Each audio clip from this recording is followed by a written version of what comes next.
Tai va dvi pusės, viena, kur tu save labai myli, save vertini ir tuo daliniesi su kitais žmonėmis. Ir kita pusė, kai tu su kitais žmonėmis bendrauji, tik tai tam, kad pasiektum savų kažkokių tikslų. Žinai savo vertę, žinai savo vietą, žinai ribas ir su pagarba kitiems tai atrodai. Sveikas narcizas yra mylintis, gerbiantis save žmogus. O mes tiesiog galim tai matydami suprasti, kad yra tas žmogus ir ką dabar aš turiu su tuo daryti. Nes tam žmogui priekaištauti ir dabar vadinti, kad tu narcizas esi. Kuo ilgiau būni toksiškose santykiuose su narcizu, tuo išėjimas darosi sunkesnis. Išorinis manipuliavimas, egoizmas yra tik tai tam, kad apsisaugotų savo vidų, kuris yra kenčiantis, nesuprastas ir nelaimingas vaikas, kuris kažkada vaikystėje buvo labai stipriai traumuotas dėl tėvų šaltumo ir nuolatinės kritikos. Pirmiausia, žmogus atpažinęs savo aplinkoje narcistinę asmenybę sutrikimą turinti žmogų, ką pirmiausia jis galėtų daryti.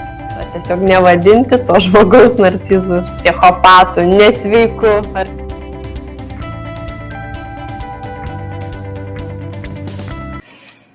Sveiki visi, mėly žiūrovai, kurie šiandien skiriate laiko savo ir mums, mūsų nuostabiai 4. jau laidai.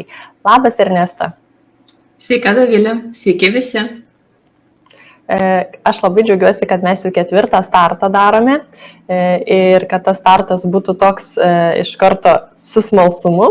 Tai mes norėtume pradėti šią laidą nuo tokios istorijos, kuri ir papasakos, apie ką bus ta mūsų tema ir kam skirsim šiandien daugiau dėmesio. Tai Ernest, ar galėtum mums pasiekti istoriją, nes žinau, kad tau labai patinka istoriją sekti, tai ar galėtum mūsų pažydinti, apie ką šiandien bus tema per istoriją? Žinoma, mielai. Tai papasakosiu istoriją, tokia kaip graikų mitologija apie narcizą. Apie tuos pavojingus savimeilės susižavėjimo padarinius. Pasak mitologijos, narcizas buvo jaunas, labai gražus medžiotojas, sūnus dievo ir nimfos. Ir daugelis žmonių jį įsimylėdavo ir tikėdavos iš jo atsako, bet jis buvo toks šaltas, abejingas, kad į jų jausmus neatsakydavo.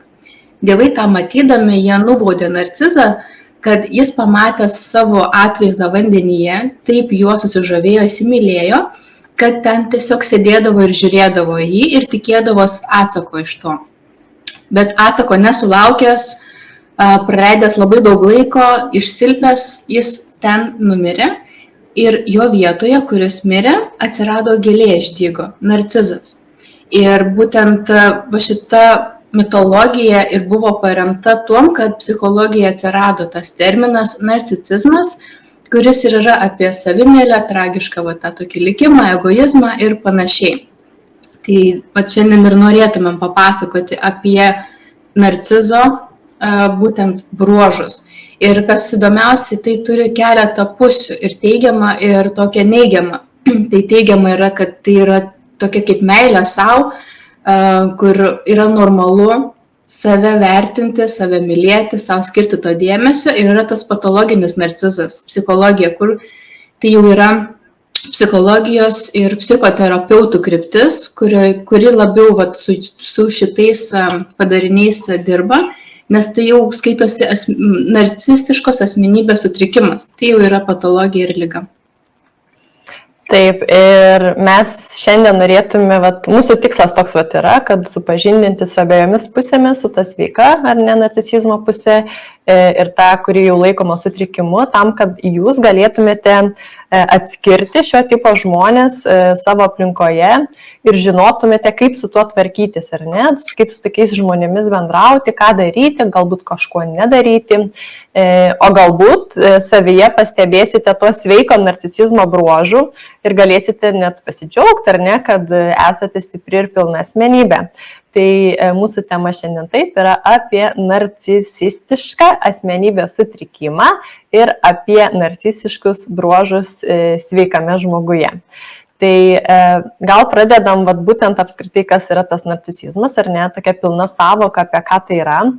Tai tas sveikas narcisizmas, ar ne, tai yra tokia kaip savybė, kuri apima teigiamą pozityvų savęs vertinimą, ar ne, ir pasitikėjimą savimi, neprarandant empatijos kitiems žmonėms, ar ne, noro padėti kitiems žmonėms, sukurti jiems sveiką tokią aplinką, ar ne, skirtingai nuo to patologinio, kur vadiname sutrikimu, ar ne, narcisizmu, tai narcisizmas patologinis jau pasižymė tokiu per dideliu savęs svarbumo jausmu, ar ne, empatijos stoka yra didžiulė ir kiti žmonės jiems tikrai nerūpi, jeigu galima tai pasakyti, ar ne, rūpi tik tai tiek, kad pasiektų narcizas savo tikslus ir jis pasižymė, aišku, stipriu manipuliaciniu elgesiu ir tas pozityvas yra nukreiptas tik tai į save, ne į kitus žmonės. Tai va dvi pusės, viena, kur tu save labai myli, save vertini ir tuo daliniesi su kitais žmonėmis ir nori kitiems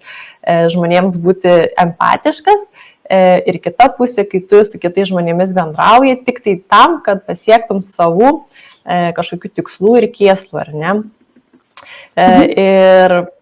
Ir mes toliau tada norėtume apibriežti pirmiausia tą sveiką narcisizmą, ar ne, kuo jis pasižymi, kad jūs galėtumėt dabar save pastebėti, susidėti pliusus, kur esate, galbūt kažkur reikėtų pasitempti, ar ne, ir padirbėti. Ir jeigu žmonės jums sakys, kad jau narcizas, narcizė, tai žinokit, kad tai yra, jeigu sveiko proto ribose, tai yra labai sveikintina ir džiugu, kad jūs tas savybės turite. Taip, ir kas būna, kad kai norisi savo atkreipti tą dėmesį, dažniausiai mes ir patys bijom, kad negaliu aš taip pasielgti, nes tai egoistiška, kad tai per daug, tai narcistiška. Tai iš tikrųjų, ką ir pabrėžti ir norim, kad viskas su tuo yra gerai ir tai yra labai sveikintina, jeigu turim bruožą. Tai manau, tas pats kaip išraiška meilė savo, tokia, kad jeigu pirmą paimtum požymį, tai yra realistiškas savęs vertinimas. Kai tu vertini savo ir stipriasias, ir silpnasias savybės, turi pasitikėjimą, bet neprarandi ryšio su realybė. Kad tu žinai, kurioje vietoje tu gali padaryti dalykus, kad tu turi tų stipriųjų pusių, bet ir priimi tai, kad tu turi silpnasias, kad tu kažko nesugebi ir tai nėra kažkas irgi tokio labai blogo. Ir tuom savim džiaugiesi tuom šitais dalykais, kad priimi save visapusišką. Tai kad ir apie tą meilę savo, tai ir yra tuo, priimti savo tą šešėlį šiek tiek. Tai manau, šiek tiek man asmeniškai tai rezonuoja su tuo dalyku. Taip pat yra tas, manau, labai gražiai ir susijęs su savigarba ir empatija, kad žmogus žino savo ribas, žino savo, kiek jis yra vertas. Ir man pačiai tai rezonuoja su to, kad niekam neįrodai, kokia tavo vertė, jeigu kažkas tave ir nevertina, bet tu žinai apie save daugiau ir sakyk kažką, ko nesakęs, aš žinau kaip yra ir nesiviliai tuos visus konfliktus ir įrodymus savo kažkokios vertės. Ir tu priimi tą žmogų, empatiškai supranti, kad galbūt jis kažką tave vertina pagal kažkokį savo vaizdą, vertina pagal kažkokias aplinkybės, bet nebūtinai atitinka jau patį tave. Ir tu toj realybėj sukiesi, neprimdamas iliuzijos, kad dabar tu esi kažkoks nevertingas. Tu žinai savo vertę, žinai savo vietą, žinai ribas ir su pagarba kitiems tai rodai tas savybės. Taip, ir labai svarbus tas aspektas su pagarba kitiems, ar ne? Kaip ir tas pirmas požymis buvo tas realistiškas savęs toks vertinimas, ar ne? Žinojimas savo stipriųjų, silpnųjų pusių. Tai realiai aš ne tik žinau savo stipriasias pusės, bet aš priimu, kad kitas žmogus lygiai taip pat gali turėti savo stipriasias pusės, ar ne? Ką toliau kalbėsime, tai pamatysite tą skirtumą, kaip jau narcizas sakytų, ar ne, kad ten aš pats geriausias, ar ne? Tai čia toks priimu save, gerbiu save, savo vertę žinau, bet lygiai taip pat priimu kitus, žinau, kad ir kiti yra vertingi, kiti irgi turi ir stipriųjų, ir silpnųjų pusių ir mes tokiam esam visi balansai, ar ne?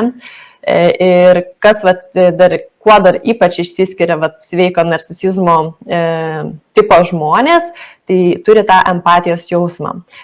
Sveikas narcistas gali atjausti kitus žmonės, ar ne? Jeigu jiems kažkas yra emociškai sunku jo aplinkoje, tai jis bus tas žmogus, kuris tikrai padės, kuris tikrai atjaus, kuris tikrai supras ir tai darys nuoširdžiai ir galbūt net ir jam skaudės šiek tiek, ar ne, jeigu tai yra jo artimesnėje aplinkoje ir priima kitų žmonių tos jausmus ir poreikius. Ir tą daro iš to tikro noro atjausti, o ne iš to, kad galbūt tai kažkaip man ateityje bus naudinga, ar ne?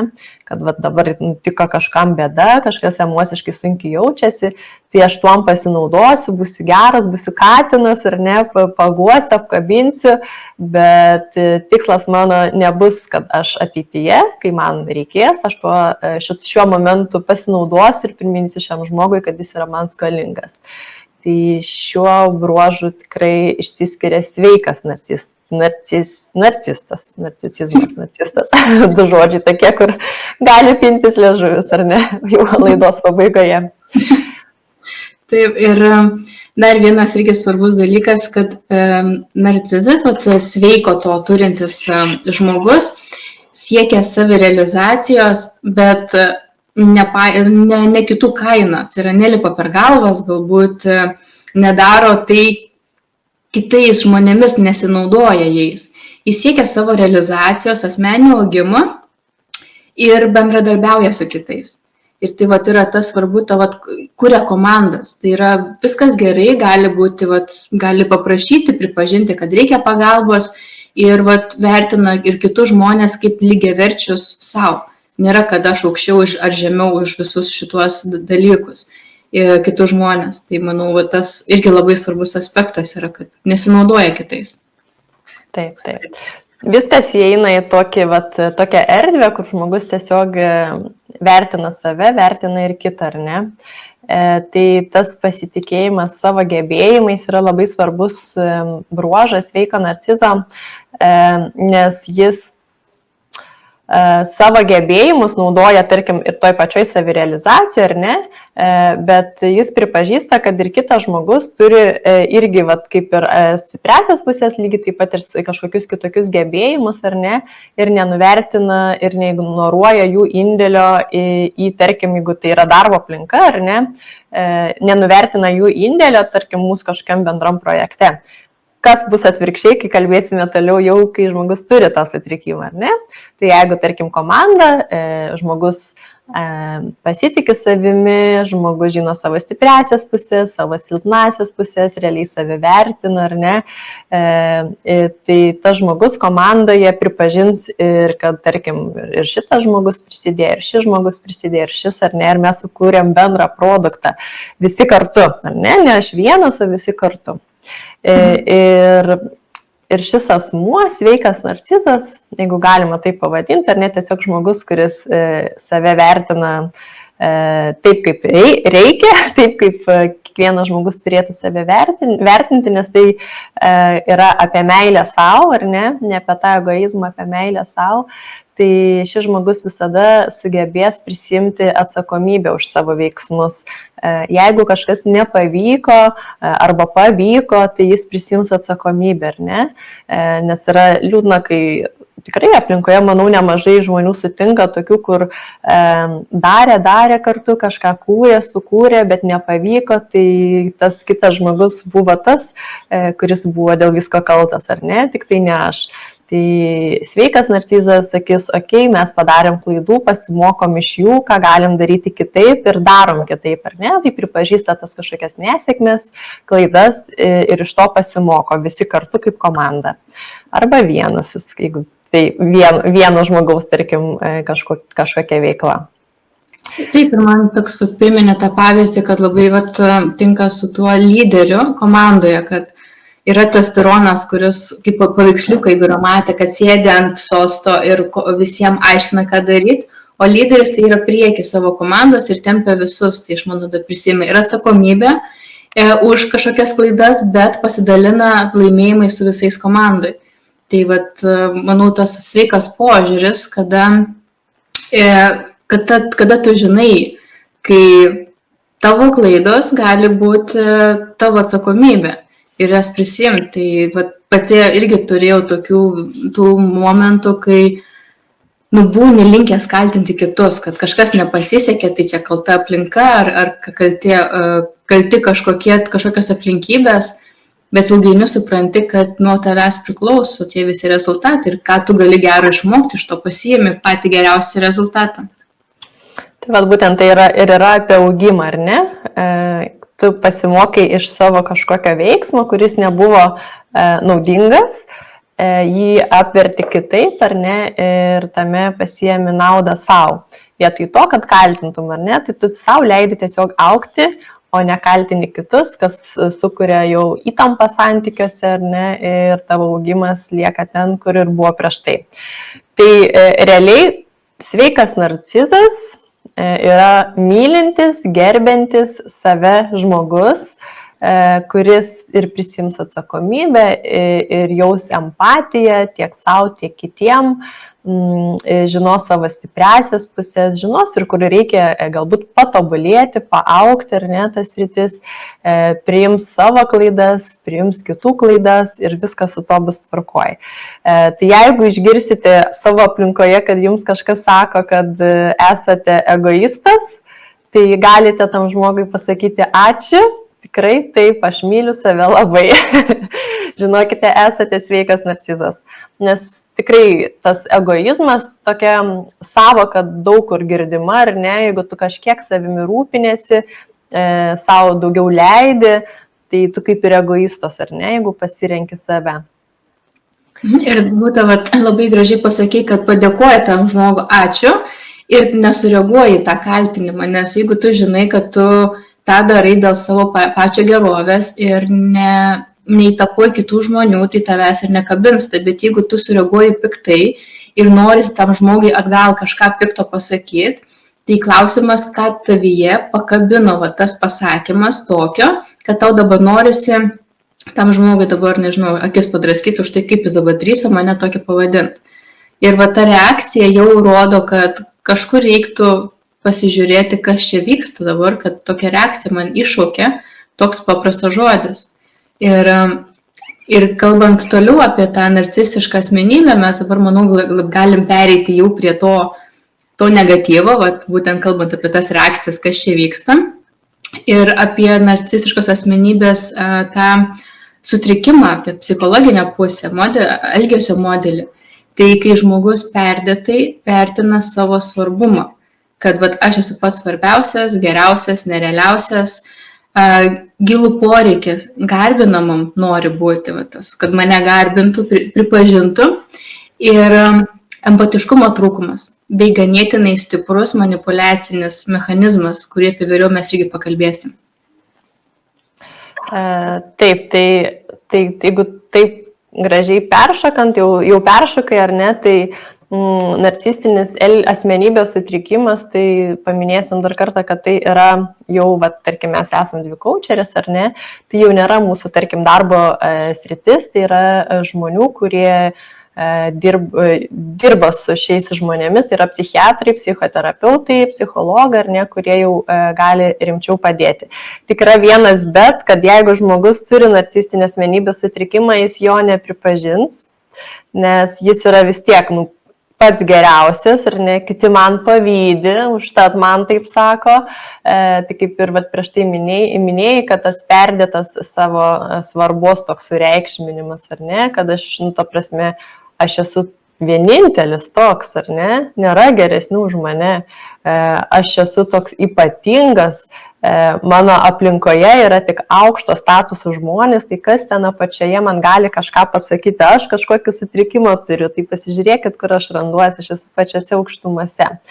Tai šis žmogus nepripažins, kad jis turi šį sutrikimą, tai mes jums šią informaciją norim suteikti tam, kad jūs galbūt savo aplinkoj pastebėję galėtumėte atskirti ir suprasti, kodėl tas žmogus taip elgiasi ir ką jūs galėtumėte dėl to padaryti, kad nebūtumėte šio žmogaus tiesiog auka.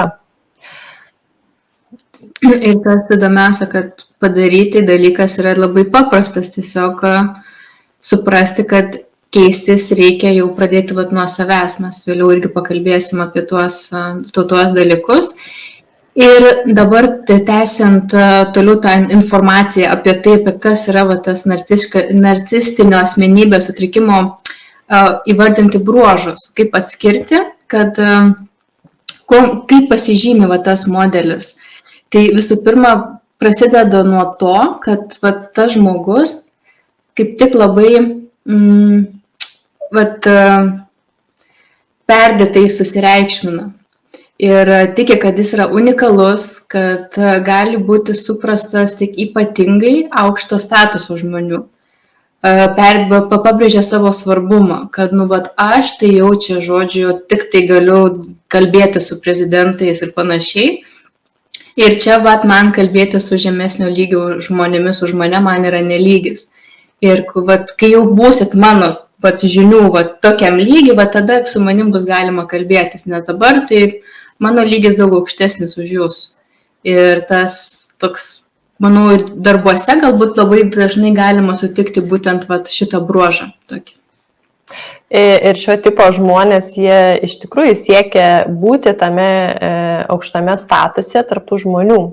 Jie stengiasi kopti, jeigu įsidarbina į kažkokioj įmonėje, tai jie ir nori, jų tikslas yra patapti prezidentu, nuversti, tarkim, prezidentą, ar ne, direktorių, vadovą ir patapti juo, ar ne, kad jis būtų maks toje įmonėje, ką gali jis pasiekti, ar ne, ir jis tada nuvertina kito žmogaus pasiekimus ir sugebėjimus, ar ne? Tarkim, vadovas vadovauja, tai aš galiu jį nuversti, nes aš esu moku ir tą, ar ne? Apie darbuotojus, tai net kalbos nėra, ten visai kitas lygis ir ten su jais kalbėtis nėra ko, jiems tik reikia vadovauti ir įsakyti, ką daryti, ar ne? Truputėlį tokia vergovė įsijungtų tokioje įstaigoje, įmonėje, kur dirbtų vadovų narcistinė asmenybės sutrikimą turintis žmogus.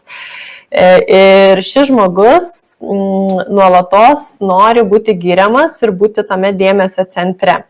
Jis visada norės pripažinimo, dėmesio, net jei to nenusipelnė.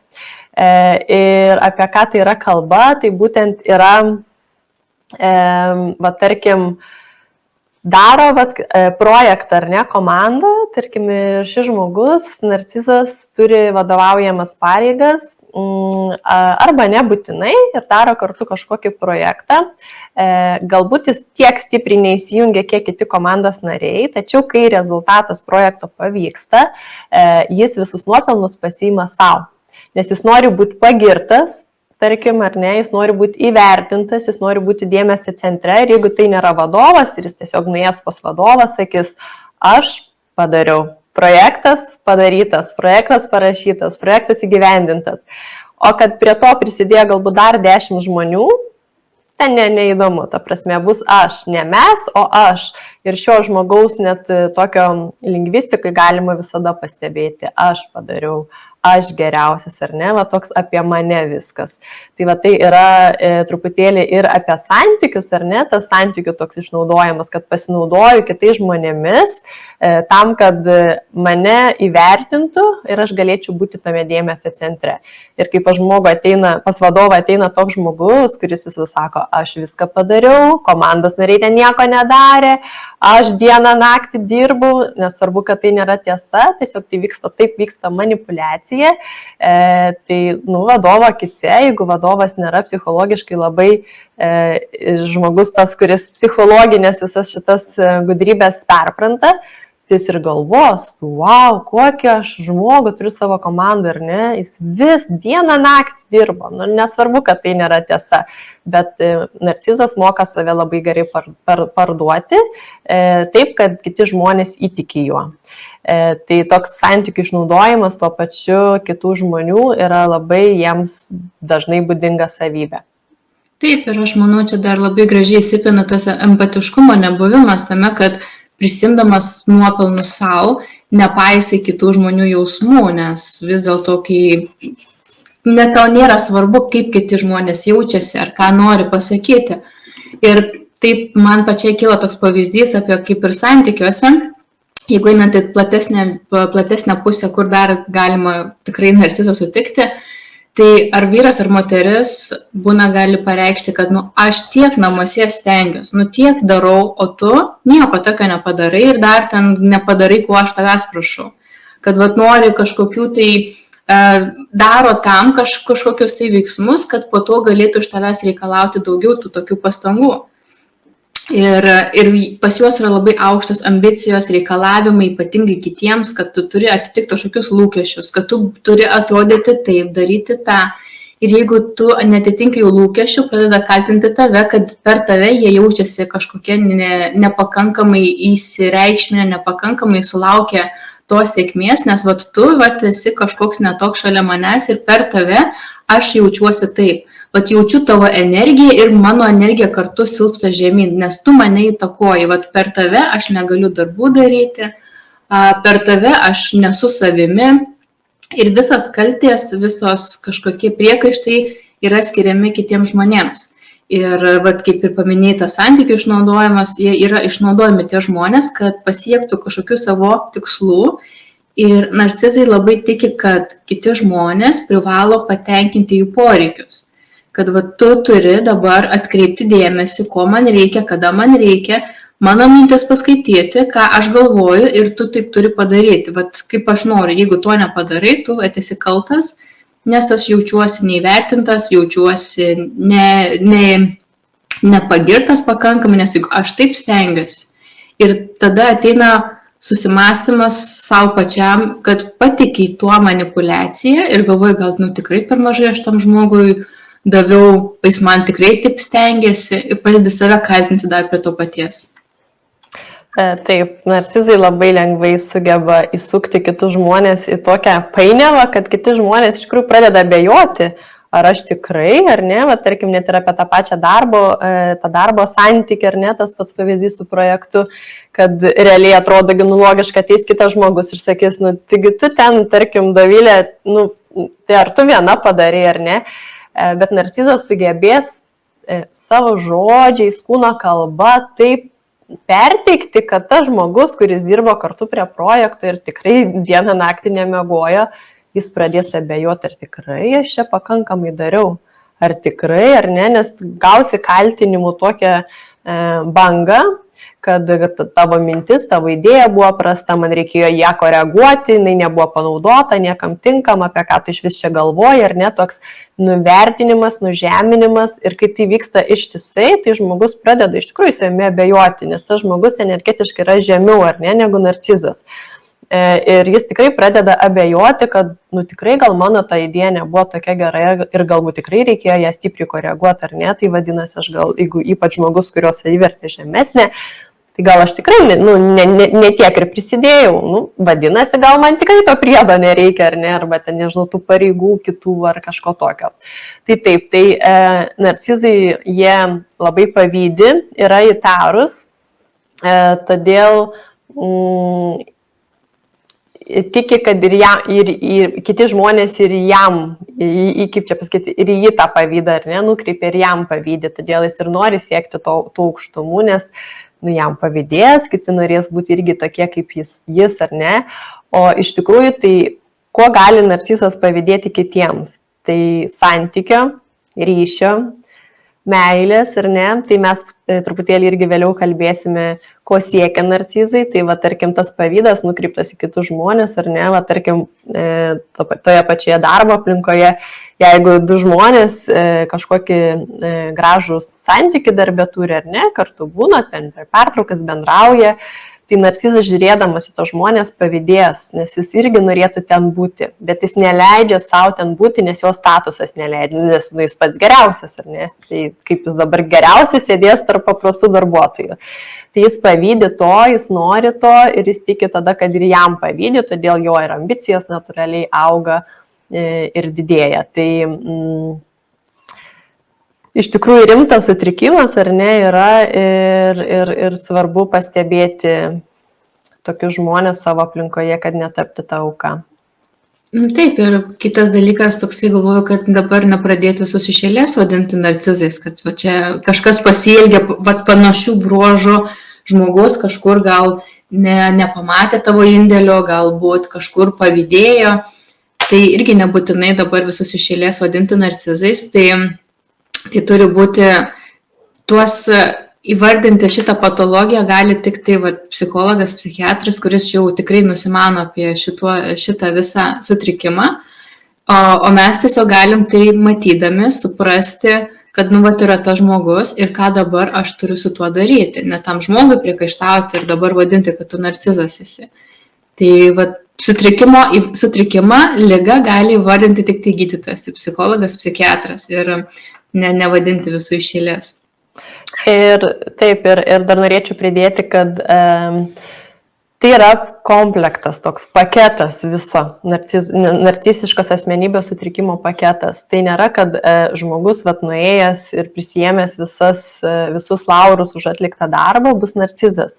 Kaip tu ir sakai, galbūt tavęs tiesiog nepastebėjo, ar ne? Ir tavęs kažkaip neįtraukė, nepaminėjo tavęs. Bet kitą kartą žiūrėk, jau jis elgėsi kitaip, ar ne? Jis jau pasitaisė, arba tie tavęs atsiprašė. Ir tas elgesys į ateitį keičiasi. Tai svarbu pastebėti tą kompleksiškumą, kad tai nėra kažkoks vienas, ar ne? Jeigu žmogus siekia aukštumos, turi ambicijų ir siekia, ir nuodugniai siekia, tai jis nebūtinai yra narcizas, jis tiesiog gali būti aukštų ambicijų turintis žmogus. Bet jeigu susideda labai daug kas ir pastebėte, kad jis ir kaltinimus į kitus žmonės orientuoja ir tave žemina, tave nuvertina, tavęs negerbia, ar ne, ir tik tai save aukština, o tu esi kaip ir nulio vietoje, tuomet jau reikėtų daugiau dėmesio skirti pastebėjimam ir žiūrėti, kaip jis elgiasi ir kad nebūtume tiesiog įtraukti į tą manipulacijų ratą. Kaip tik užsiminė būtent apie tas manipulacijas, kad į tą ratą neįtraukti, tai norėtume apžvelgti manipulacijų metodus, kokius taiko narcizai. Tai pirmiausia, ateina šita strategija, kad susipažinus su žmogumi, tave labai aukština, koks tu nuostabus, nerealus, ypatingai jeigu tavo žema savivertė yra, tai tas žmogus labai ją iškelia. Prie jo jautiesi kaip pats geriausias, nuostabiausias žmogus.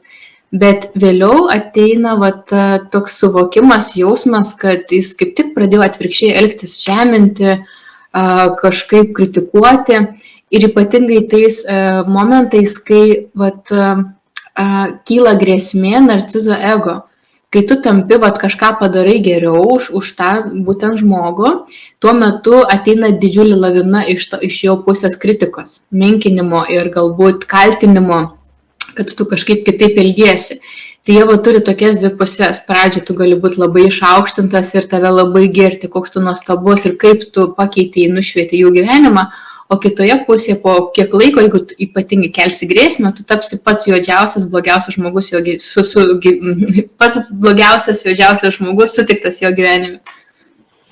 Taip, ir ta pradžia iš tikrųjų žmogų labai išaukština, ar ne? Wow, ten, jeigu dar ypač ieškojau, nežinau, antros pusės, ar ne, ir sutikau tokį nuostabų žmogų, kuris man dovanoja gėles, sako, kokia aš graži, ar ne, kaip aš puikiai atrodo, kokia aš protinga, kokie aš karjeroje pasiekiu, ar ne, ir tiesiog tave padeda ant pjedestalo ir tu jautiesi iš tikrųjų ypatinga ir faina tokį žmogų turėti, ar ne, visada tave palaiko ir kaip tu sakai, o paskui ateina. Aišku, svarbu pastebėti kitą niuansą, tas, kai ateina ta banga kritikos, ar ne, kaltinimo, kokiu etapu ateina. Tai ar tai, tarkim, galbūt tam žmogui darbe, ar ne, atleido iš darbo, galbūt jam kažkokia yra stresinė situacija gyvenime, kas įtakoja, tarkim, tokį tavęs puolimą, ar ne, bet galbūt jis truputėlį nusiramins, atsikvėps ir vėl jis bus tas žmogus, kuris tave skatins, girs, ar ne, bet jeigu tai yra toks negrįžtantis, jeigu niekas atrodo realiai nepasikeitė, bet tu tik tiesiog gauni dabar kaltinimus, menkinimą, nuvertinimą, kaip prieš tai buvo kitaip, tai tada jau reikėtų atkreipti dėmesį, ar ne? Nes būna gyvenime, kad žmogus įkrenta tiesiog kažkokią emocinę duobę, reikia laiko iš to išeiti. Tai nebūtinai bus narcizas, tai tiesiog reikia skirti laiko, dėmesio tam žmogui, bet jeigu tai tęsiasi, ar ne, lygioj tokioj vietoj, kaip sakoma, ir dar prastėja situacija, tuomet jau reikėtų atkreipti dėmesį. su ta prastėjančia situacija, nes gali būti pradžio bus tie pagirimai, vis ateina po biškutį ta kritika ir ko galų gale ateina tas, kad tikrai pradeda kritikuoti, bet vėl grįžta jie į tą gerą pusę, nes jie puikus manipuliatoriai ir jie žino, kada reikia vėl pagirti, paskatinti, nes pasiekmes, aš manau, jie kartais suvokia kažkokias tai. Bet tas jų grįžimas vėl į tą gerą pusę, va aš gerai atsiprašau, kad aš taip pasielgiau, daugiau taip nedarysiu, ypatingai būnant, manau, tada gali dažnai prisiekti ir po to vėl ateina tas negatyvas. Tai va labai svarbu, kaip jaučiamės tuose santykiuose, jeigu jaučiamės neverti ir jaučiamės stresą, reikia kažkaip tai atkreipti dėmesį, kodėl taip vyksta. Kitas psichologinis niuansas labai svarbus, kad tarkim, jeigu tai kalbam apie porą ar ne santykiuose vyrą moterį, tai tokia situacija, tarkim, vyras narcizas, moteris yra jo partnerė ir ta pradžia graži, ar ne, tas idealizavimas visas, paskui ta kita banga, sumenkinimas, ar ne, to žmogaus, paskui vėl idealizavimas ir tas šokinėjimas, paskui aišku pereina į tą tokį nuolatinį žeminimą, ar ne, to savo partnerio. Ir kodėl, pavyzdžiui, žmogus neišeina iš tokio santykio, atrodo, ar ne, taigi, ta prasme, skirkimės, ar ne, bet yra labai tas psichologinis niuansas svarbus, kad labai sunku tokį partnerį palikti, nes tu žinai, kaip gali būti gerai. Nes tas narcizas sugeba sukurti tokią aplinką, pačioje pradžioje, kad žmogus yra dievinamas. Ir tu galvoji, jis moka, jis taip, ar ne, galima vėl patirti tą emocinę būseną, kai aš būsiu pati geriausia, ar ne, pati idealiausia. Ir tada nesinoriu palikti, nes tiesiog, pragyvenkim šį etapą ir vėl ateis ta saulė, išlys ir vėl bus viskas gerai. Ir taip žmogus, dėdamas tokį lūkestį, nenutraukia tokių santykių ir tame būna, o kuo ilgiau būni toksiškose santykiuose su narcizu, tuo išėjimas darosi sunkesnis. Taip, ir čia, manau, kas labai dar gražiai suveikia, kad narcizai padaro, kad žmogus pradeda bijoti savo kažkokiais kaltinimais, kažkokiomis mintimis, nes jie sugeba sukurti tokį šydą, savotišką iliuziją, tokia kaip gyvenim to narcizo matricoje, kad jis turi savo tą valdymą ir jeigu tu jam pasakai, kad kažko tau nepatinka, kažko trūksta, perverčia tau taip, kad tu pradedi abejoti, gal kaip paminėjom ir darbinėje aplinkoje. Tai netgi už pasakytus ar padarytus dalykus, ar tvirtinimus, jis būna kaltina tą žmogų, kad tu neteisingai prisimeni faktus, tu neteisingai interpretavai, tu kažkaip blogai, tu net to neatsimeni. Iš vis kažkaip gal tu pavargus esi ir tau reikia pagulėti, aš taip atrodau. Ir pati turėjau tokia irgi situaciją, kad esu grįžusi namo ir matau, kad žmogus kažkaip netaip atrodo, sako, nenusišnekėgi, aš ką tik atsikėliau pamiegojęs. Lemma, gal rimtai žmogus atsikėlė pamiegojęs ir aš čia kaltinu. Ko vėliau aš sužinau, kad aš teisi buvau, tiesiog buvo man tas šydas uždėtas ir aš tuo tikiu jo istoriją patikta. Taip, ir čia yra iš tikrųjų liūdna labai tiesa, kad narcizai sugeba įtikinti tave, kad yra kitaip, negu tu galvoji, ar ne? Tai labai stipriai kiša koją tiek tavo savivertį, tiek tavo karjerai, tiek tavo santykiams su žmonėmis, ar ne? Nes jie gali įtikinti tave, kad tavo draugės daro tau žalingą įtaką tai yra, ar ne? Kad tavo tėvai tavęs taip stipriai nemyli, nes žiūrėk, jie daro taip ir taip, ar ne? Arba vaikystėje tau darė taip ir taip, ar tai meilė, ir jie sukuria, kaip tu sakai, tą matricą, į kurią žmogus įkrenta ir jau išeiti sunku, nes ta prasme, kur aš eisiu, ar ne, mane įtikino, kad mano draugės man daro blogą įtaką, mane įtikino, kad mano tėvai tikrai manęs nemyli, ar ne, nes, ta prasme, jeigu jie mylėtų, jie man to nebūtų darę. Ir kas lieka, ar ne, lieka, dar aišku, kalbant apie darbinę aplinką, tai dar sugeba narcizai savo antrą pusę įtikinti, kad tu dirbi tokį darbą, kur tavęs neįvertina, per mažai tau moka, ar tu tikrai nori ten dirbti ar ne, tu geriau lyg gal namuose, aš tave išlaikysiu, kurį laiką, ar ne, čia tai tas tarp eilučių. Ir žmogų uždaro į tokią dėžutę, iš kurios jis negali išeiti, nes jis neturi kur eiti, jis nei darbo turi ar ne, nei draugų turi, nei į savo pirminę šeimą gali grįžti, nes niekur jo nevertina. Ir nors tai nėra tiesa, bet narcizas sugeba tai labai gražiai apsukti, apipinti, kad tai žmogus tom patikėtų. Nors prieš tai galbūt to ir netikėjo, bet dabar tiki 100%. Taip, ir tokį gerą tą pavyzdį pasakyk, kad padaro, kad išeik iš to darbo, aš tave išlaikysiu, ko pasakoje, po to būna ateina kaltinimas, tu tai iš vis neprisidedi prie šeimos, tu net žodžio neturi ką pasakyti, tu neturi teisės kažką sakyti, nes tu tai neprisidedi. Ir jie dažnai krenta dar į tą aukos poziciją, tas emocijomis manipuliuoja, jaučiasi, aš taip stengiuosi, taip darau, ir dar būna, jeigu ašaras apsivirkėme, galbūt iš moterų pusės, ne, kad ir tai manipuliavimas yra dar ir emocijomis. Tai visi tokie niuansai susipinantis pastiprina tai, kad tu pradedi galvoti, kad, gal rimtai čia iš tikrųjų taip stengiasi, man kažką reikia padaryti, tokia vargšė, aš tikrai namie sėdžiu.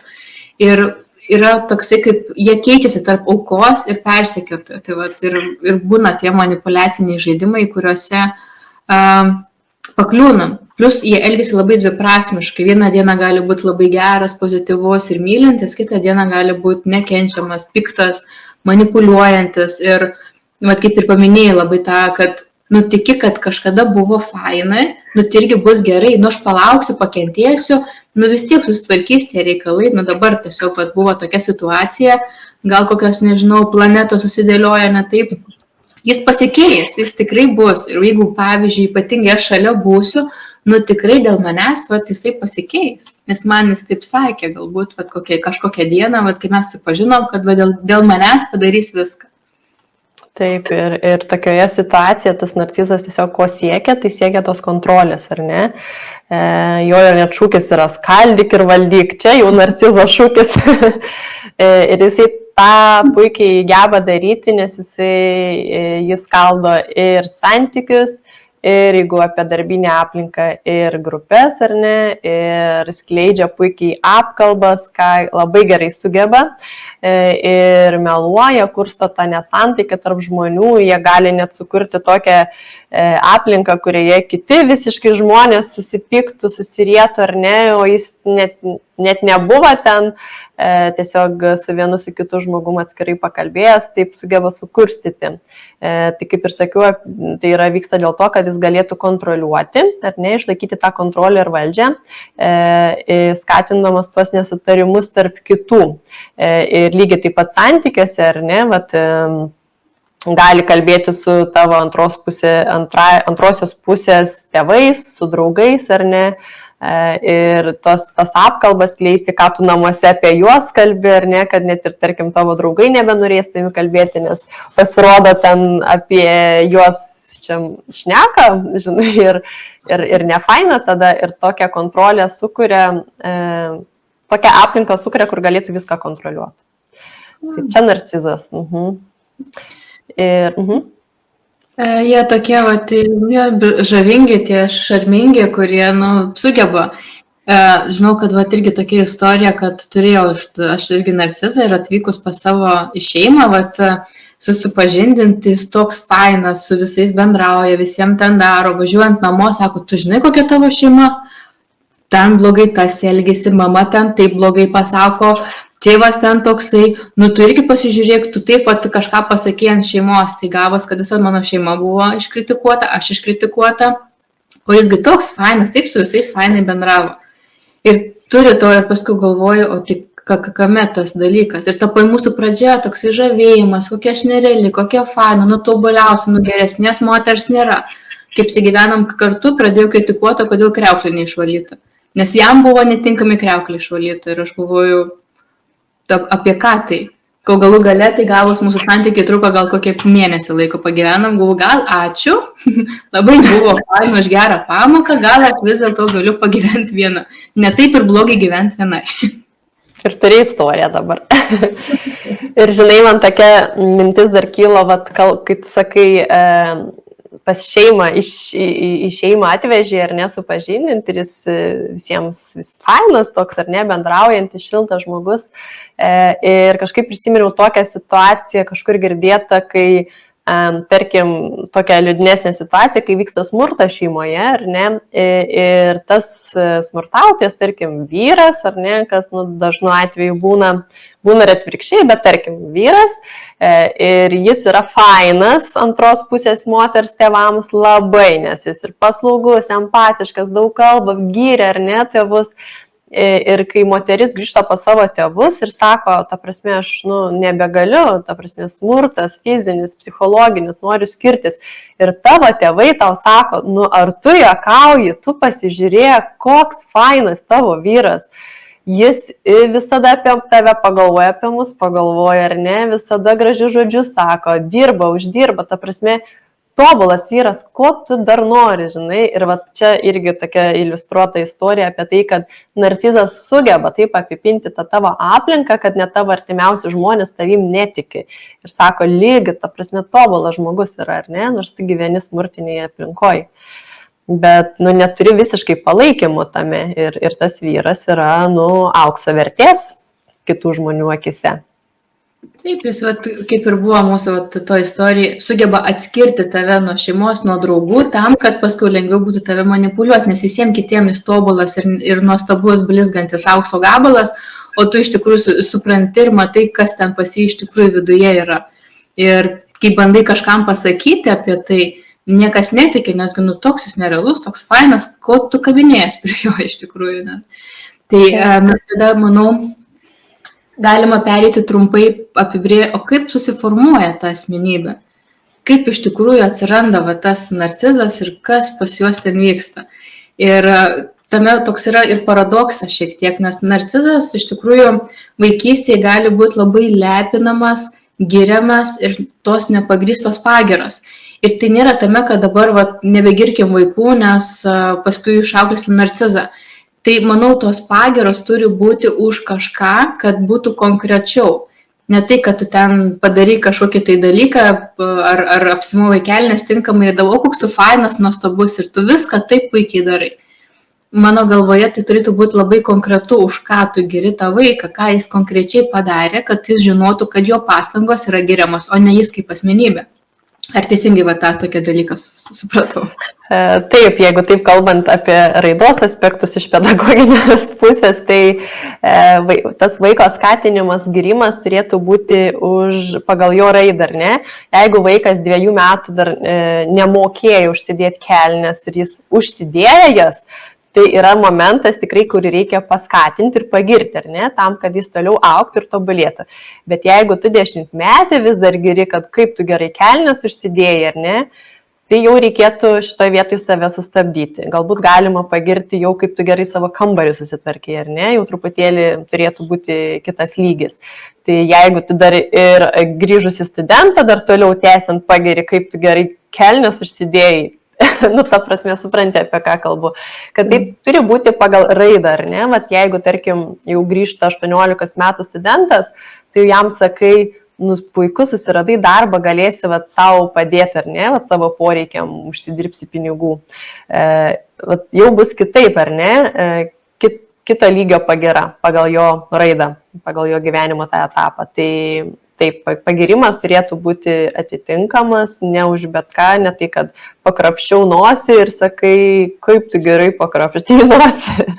Čia taip jau visiškai paviršutiniškai, bet tiesiog toks pavyzdys, kad suprasti, kad tai neturi būti už menkiausią krustelėjimą, didžiulis pagirimas, dar blogiau apdovanojimas, ar ne, užsidėjai kelnes 10-mečių, labai, tu čia gerai ir etiketė už nugaros, tobulai, žinai, važiuojam, pirksim ledų, ar važiuojam, pirksim naują Lego.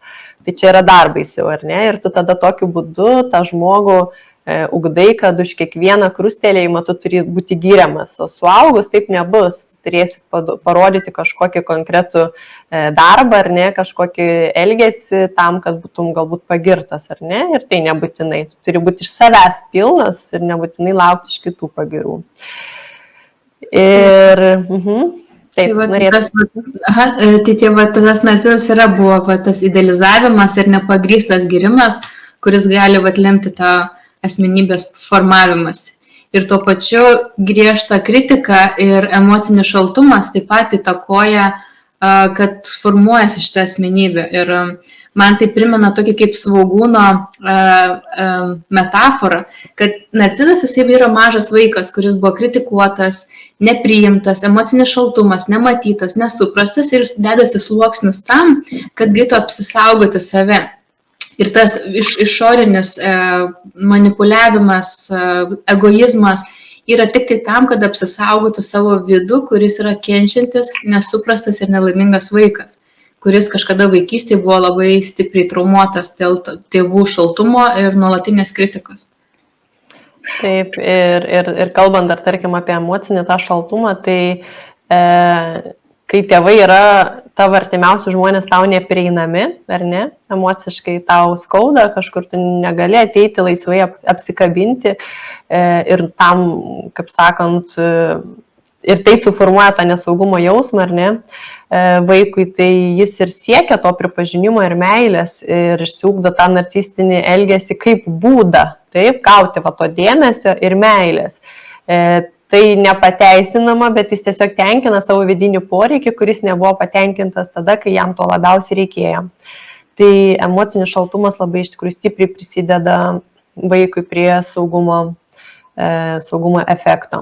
Ir kitas toks auklėjimo būdas, tai yra nepastovumas, ar ne, kur tėvai yra nenuoseklūs savo elgesiu ir gali vieną akimirką vienaip elgtis, kitą akimirką kitaip elgtis, ar ne, nėra to nuoseklumo, pastovumo ir vaikas vieną kartą už sutvarkytą kambarį gali gauti apdovanojimą, kitą kartą už sutvarkytą kambarį gali gauti kritiką, nes buvo dar knyga nepadėta į lentyną ir nėra to pastovumo ir jis nežino, ar aš dabar gausiu meilės už tai, ar aš dabar gausiu kritiką už tai, ar ne. Ir vėlgi tas nepastovumas ir suformuoja tą tokį narcistinį elgesį tam, kad vaikas gautų stabilų dėmesį ir tą kontrolę, ar ne, jis per kontrolę gauna stabilų dėmesį.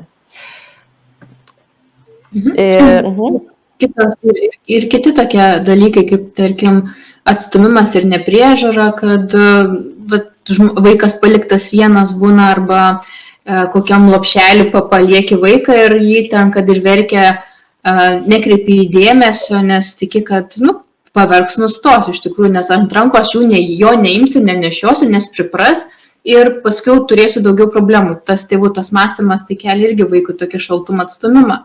Įvairios trauminės patirtis gali būti ir fizinė, ir emocinis smurtas, kuris gali kelti tuos narcistiškus bruožus. Galbūt per didelis spaudimas siekiant aukštų lūkesčių, kai tėvai bando primesti vaikui, kad vaikas turi pateisinti tėvų lūkesčius, ko tėvai savo gyvenime nepateisino. Bando jo sumesti, kad dabar tu esi atsakingas ir turi pasiekti tai, ko aš nepasiekiau. Tai vaikų didelė našta užkraunama dėl tėvų būtent statuso pripažinimo. Tai paskui būna ir socialinis modeliavimas ir socialiniai kiti įvairūs veiksniai, kurie gali įtakoti tą narcistišką asmenybę.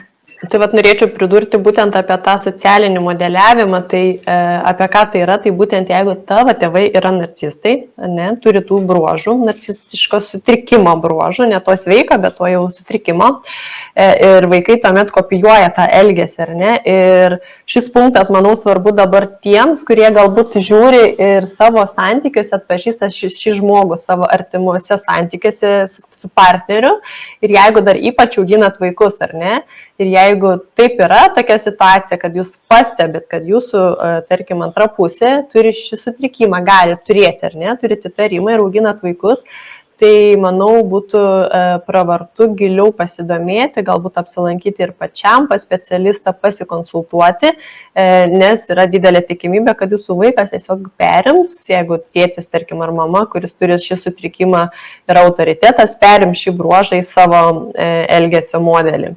Tai svarbu atkreipti į šį dalyką dėmesį. Ir kaip dar minėjai, ir socialiniai tie visi kiti veiksniai, tai jeigu, tarkim, yra vaikas giriamas už išvaizdą ar ne, arba kiti žmonės giriami vaiko akise už išvaizdą, už statusą, vat pasižiūrėk, su kokia mašina važiuoja, vat tokia mašina, vat čia verta dėmesio, ar ne, nu, vat, o pasižiūrėk, vat direktorius, ar ne, vat tokius namus turi, ar ne, vat, bet jis dirba direktorius aukštose pareigose, visus valdo, visus kontroliuoja. Ir tas irgi gali paskatinti formuoti šiai asmenybei, nes tai yra kaip siekiamybė, ar ne, nes tėvai tai iškelia kaip galimybę gyventi gerai, gyventi pilnumoje, prabangoje, ar ne, tėvai tai demonstruoja per aplinką ir vaikas gali norėti to siekti. Ir manau, kad ką dabar galėtų žmogus daryti, kuris atpažįsta va šioje savo aplinkoje tą narcisišką asmenybę. Tai kaip manai, ką pirmiausia žmogus atpažinęs savo aplinkoje narcisistinę asmenybę sutrikimą turinti žmogų, ką pirmiausia jis galėtų daryti? Man patiko viena tokia sakinys, kad vien tavo žinojimas, kad tavo aplinkoje narcisas tau duoda labai stiprų įrankį. Ir ne tam, kad tu dabar jam išpiltum visą tai, kad tu esi narcizas ar dar kažką, bet visų pirma paklausiu savęs, kodėl aš pritraukiau tokį asmenį, nes vėlgi yra ta trauka. Ir žiūrėti, kas viduje yra tokio. Pirmiausia, tai yra išmokti nubrėžti ribas.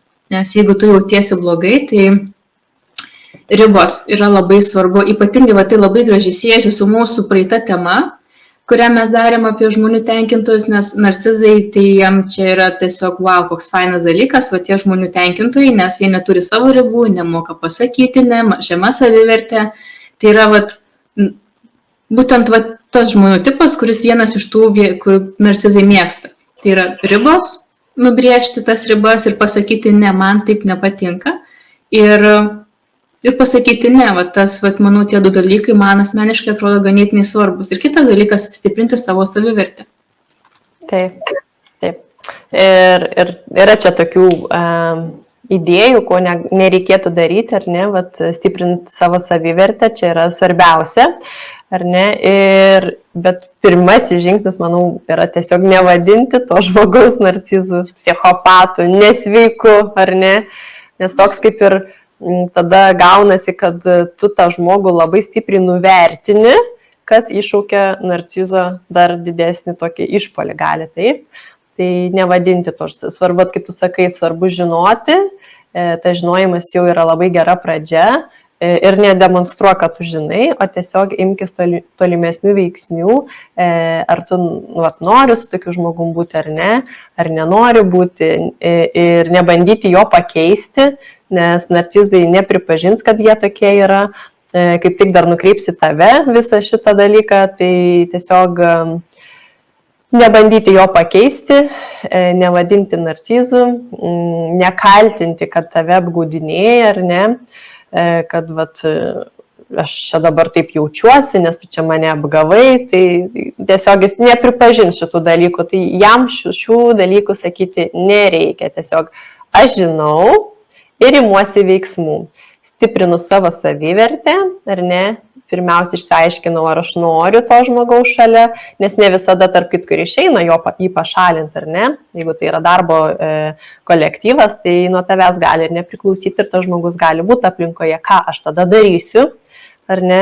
Kaip aš elgsiuosi su šiuo žmogumi, tai šie žmonės, narcizai, jie renkasi tam tikrų bruožų turinčių žmonės, tikrai ne visus, tai gal visai būtų, kaip manai, naudinga apibrėžti ir tuomet padirbėti su savimi žiūrovams, jeigu atpažins, kad jo, taip, aš toks esu ir gal reikėtų save pastiprinti šioje vietoje.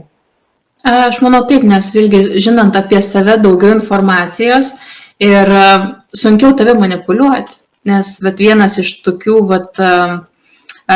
žmonių, kurie norisi būti ir empatiški, rūpestingi, kurie nori padėti. Narcizai jais labai puikiai gali manipuliuoti, nes jiem tada reikia pagalbos, Ir pradžioje tas idealizavimas duoda tamai, kad tu nori jais rūpintis, nori jam duoti, dalintis tą visų dalykų, nes irgi būna gal tikėsi, kad tu gausi kažką tokio atgal. Tai manau, ta empatiškumas ir rūpestingumas turi būti saikingas ir tinkamai išnaudotas. Ir dėl ko tu tą darai, atsižvelgti tai. Taip. Ir aišku, dar vienas taikinys yra tie žmonės, kurie negeba pasakyti ne. Ne, mūsų praeitos laidos tema. Jeigu negebate pasakyti ne ir kitų žmonių poreikius statote aukščiau negu savo, tai jūs esate labai lengvas grobis narcizui, nes jūs visada jam pasakysite taip. Tiesiog labai lengvas su jumis bus, ar ne? Tai šioj vietoj tik tai aukštinti, kelti savo savivertę, išeitis turbūt viena, ar ne? Tam, kad jūs žinotumėt, ką jūs mėgstat, kokios jūsų stipriosios pusės, ką jūs gebate, nesvarbu, ką kiti žmonės sako, bet viduje savo žinoti, ar ne, kad kiti žmonės negalėtų jumis pasinaudoti. Ir aišku, narcizus gali traukti tokie žmonės, kurie irgi yra ambicingi ir siekiantis tobulumo. Ar ne, ir netgi toks adrenalinas, ambicija net ir nuversti, tarkim, aukšto rango žmogų, ar ne, kaip minėjau pradžioje, vadovą nuversti, aš patapsiu dabar vadovas, ar ne, vietoj to, kad aš dabar darysiu viską, kad būčiau toks kaip vadovas, ar ne, turėčiau tos visus gebėjimus, įgūdžius, tai ne, tas žmogus narcizas sakys, aš nuversiu vadovą tam, kad galėčiau atsidurti jo vietoje, ar ne. Tai net ir tie vadovai, jie nėra saugus, jeigu narcizas yra jų aplinkoje ir turėtų atkreipti dėmesį, koks yra jūsų kaip vadovo požiūris į tokio tipo žmonės, ar ne? Ar jūs jį aukštinat, ar jūs jį labai keliate ant pjedestalo, nes jeigu taip, tai esate irgi lengva auka, nors esate ir aukštose pareigose. Jo, tai tie narcizai tokie labai mokantis įlysi ten, kur reikia, tokie labai lankstus, charizmatiški. Ir tokie mėgsta jie tokius izoliuotus, kur su socialiai atskirti žmonės, kuriais labai lengva tvarkytis, nes vėlgi tokie, manau, kad ir vilkai atskiria savo auką nuo visos bandos, kad lengviau būtų su tuo susitvarkyti. Tai narcizai turi to tokio, kad moka atskirti, kokie romantiški žmonės, ar norintis padėti, pagelbėti. Tai yra tarsi narcizų taikiniai, kurie jais puikiausiai pavyks manipuliuoti, nes vėlgi, kai tu nori padėti, nori išgelbėti ir tas dalykas, kai pati esu irgi buvusi santykiuose ir matai, kad tas žmogus ar galbūt alkoholį vartoja ar dar kažką ir tu jau nori tą žmogų išgelbėti, kad aš jį pakeisiu, su manim bus ir jis pataps labai fainas ir nerealus, atsisakys visų savo negatyvių dalykų. Tai jau čia yra tas sindromas, kai nori išgelbėti, nors tavęs kaip ir niekas neprašo gelbėti. O ką iš tikrųjų reiktų išgelbėti, tai patys save pirmiausia iš kažkokių tokių santykių. Bet irgi tokių drastiškų gal veiksmų nereiktų atlikti, nebent tai jau tikrai yra smurtas, kur yra tikrai labai sunku situacija. Bet visą tai, tvarkant savo savivertę, susipažįstant iš naujo su savimi, žinant apie save daugiau, arba tada tas pats žmogus šalia galės keistis, arba bus taip, kad tiesiog jis natūraliai atsistums, nes tu jau būsi vertas daug aukščiau, nes tu jau žinosi savo vertę ir ko iš tikrųjų tu nori. Tavim jau niekas nemanipuliuos taip lengvai. Taip. Ir labai mes iš tikrųjų daug kalbėjome ir apie sveiką narcisizmą, ir apie tą, kuris jau turi klinikinį sutrikimą, ar ne. Visada reikėtų pasižiūrėti į save, koks aš esu, ar ne, kaip aš save perduodu kitiems žmonėm. Ir jeigu jūsų gyvenime aplinkoje atsiranda toks žmogus, kuris turi šį sutrikimą, yra visiškas narcizas, kaip ir minėjo Ernesto pačioj pradžioje, paklausti savęs, dėl ko mano aplinkoje jis atsirado, kokią žinutę, pamoką jis man neša. Taip, nekaltinti jo, nekaltinti savęs, tiesiog priimti situaciją, ką dabar aš turiu čia išmokti ir suprasti, ar ne? Nėra lengva, žinau, bet taip labai veikia, ar ne? Jeigu matot, kad naudojasi jumis, nes jūs negalit pasakyti ne, visada sutinka, nu gerai, gal ir nebelabai naudinga, nes tai atriboja mane nuo mano draugų, nuo mano šeimos, tai mane menkina, tai mane žemina. Gerai, šitoj vietoje aš padirbėsiu, ar ne, padirbėsiu naudojant knygas, seminarus, einant pas coachingo specialistą, ar ne, nes su savivertė coachingo specialistai dirba, su pasakymu ne, taip pat coachingo specialistai dirba ir save tiesiog auginti, ne kitą žmogų bandyti keisti, auginti save ir pastebėsit, kad jūsų aplinkoje atsiranda ir kito tipo žmonės. Taip, ir kas labai svarbu, kad narcizai nepripažins, kad jie turi tą problemą. Jau vien tas faktas jau turėtų duoti supratimą, kad vadinsi tu į narcizą, ar tu ten aplinkoje visiems draugam įvardinsi, kad jis yra narcizas, tai nieko nepakeis, tai tiesiog sulauksi daugiau negatyvo savo. Bet savivertė ir pripažinimas, yra kaip yra, aš jaučiuosi nelaimingas ir negerai tose santykiuose ir tada arba pačiam dirbti kažkokius metodus taikyti, arba tai galima taip kreiptis į specialistą, kuris gali padėti būtent tau tvarkyti su šitą situaciją. Taip, nes vienam iš tikrųjų gali būti labai sunku išeiti iš šito viso manipulacijos burbulo, nes jeigu narcizui pasakysi, kad tu narcizas, tu mane apgaudinėji, tu mane kaltini, tai tokią bangą atgal gausi, kad susigūši ir sakysi, ką aš dabar prisigalvoju, viskas mano ten antra pusė yra puikiai, idealiai, gerai. Aišku, dar ten gausi po kelių dienų gėlių, gausi meilės, dėmesio, paskui, aišku, viskas vėl grįš atgal, bet toks įrodymas, parodimas, kad tu esi neteisi, tu klysti, bet jeigu jaučiat viduj kažkokį negerumą, tai tikrai ieškokite pagalbos, nes vienam gali būti sunku iš to išeiti.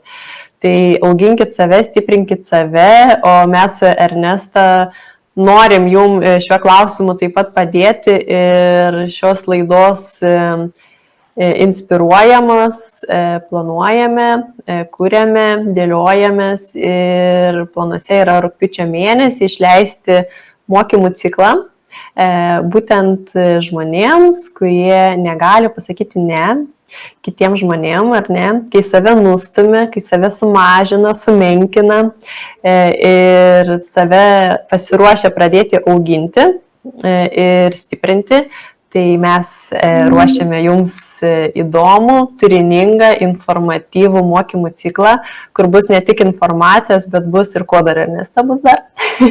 Bus praktikos, nes ta dalis, manau, informacijos tikrai duodame, bet viskas prasideda nuo to, kiek mes praktikuojamės, nes vėlgi žinoti informaciją yra viena, o ją taikyti yra visiškai kas kita.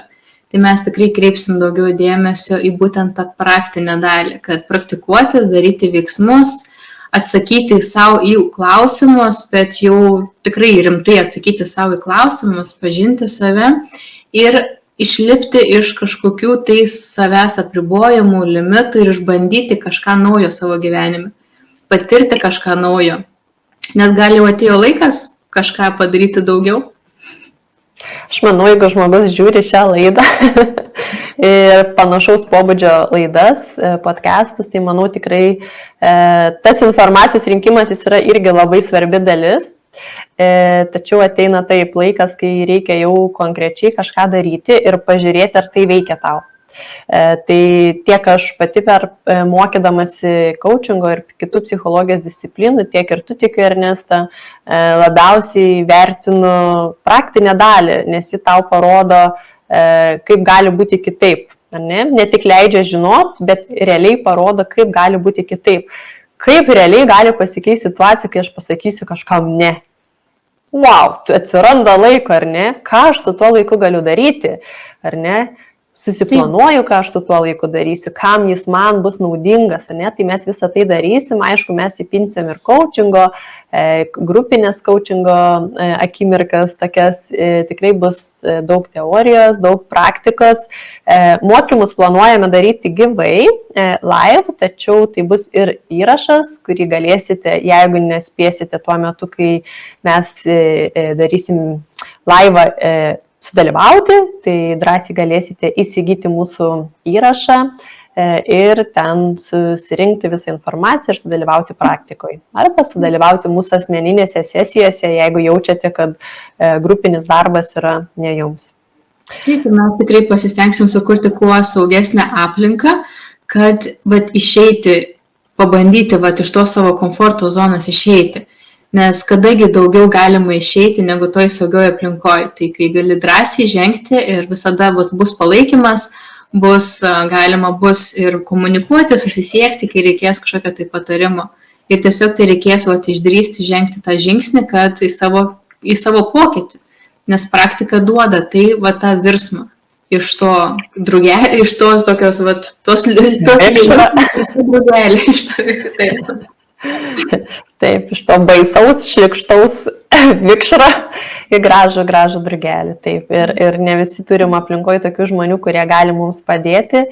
Tai saugioje aplinkoje, kad ir tarp svetimų žmonių, bet tikime, kad pavyks sukurti erdvę tokią, kad patapsime jums artimos, sukursime tikrai saugią, konfidencialią aplinką, padirbėsime ir tikrai padėsime savo žiniomis, įgūdžiais jums paaugti ir pradėti pastebėti save ir ugdyti to sveiko narcizo bruožų savyje. Taip, žinoma. Tai manau, šioje laidoje tikrai aptarėm labai įdomią temą ir labai džiaugiuosi, kad būnate, žiūrite. Tai ačiū tau, Dovilė, už šį laiką, už informaciją. Visada labai smagu su tavim dirbti. Ačiū ir tau, Ernesta. Mes, Ernesta, iš tikrųjų daug ruošiamės, daug komunikuojame, nesipykstame kol kas dar. Kažkaip randame labai gražių bendrų sąsajų, tai norime tom pasidalinti ir su jumis. Tai stebėkite mus, dalinkitės mūsų vaizdo įrašų ir tikiu, kad pasimatysime sekančioje laidoje ir artėjančiose mokymuose rugpjūčio mėnesį. Tai stebėkite mus, bus ir konkursas, kur galėsite laimėti ir nemokamų vietų ir visų kitų, žodžiu, įdomių dalykų. Tai labai laukiame mūsų šio ciklo mokymosi ir ačiū tau dar kartelį ir pasimatysim mes tuomet mūsų jau 5. ar ne, berods laidoje, kur tema irgi bus labai įdomi ir aktuali. Ačiū tau, Dovilė, ir iki. Iki.